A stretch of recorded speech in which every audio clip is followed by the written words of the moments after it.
isa ka sa, bukod sa nag-champion na nga kayo, na-enjoy yung 5-year drought, yun, ikaw yung nakakuha ng finals MVP. Kano kalaki yung award na yun? Hindi ko naman expect na darating sa akin ng bonus no? Kaya yung number 1 na talaga na goal namin makapasok sa final. One step at a time ako namin yung championship. Kaya ngayon sobrang saya. Binigay sa amin. Deserve ko yun naman. Paano nag-start yung journey mo na makapuntang San Beda? Nag-start nung naglaro ko sa Davao City, sa Jose Rizal College.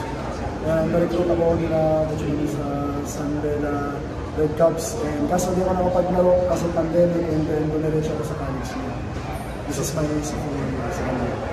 So ayun, so last season mula sa heartbreak nyo ng Final Four. Tapos gaano kalaki yung... Tapos ngayon, nung early din ng season ngayon, muntik pa kayong hindi makapasok ng Final Four. Anong masasabi mo dun sa tinahak nyo lang nung elimination?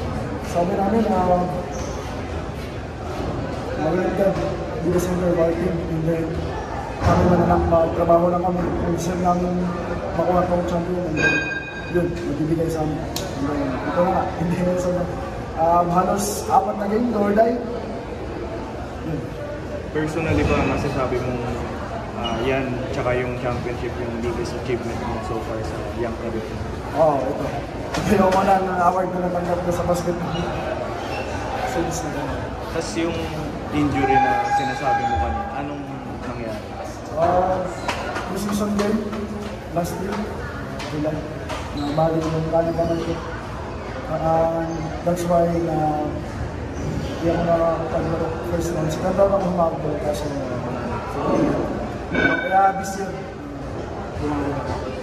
Hindi ka naman ba nawala ng pag-asa o baga naging optimistic ka lang na sobrang ako personally sobrang nagaganahan ako pag may mga challenges din natin sa akin. Hindi nagpapatibay sa akin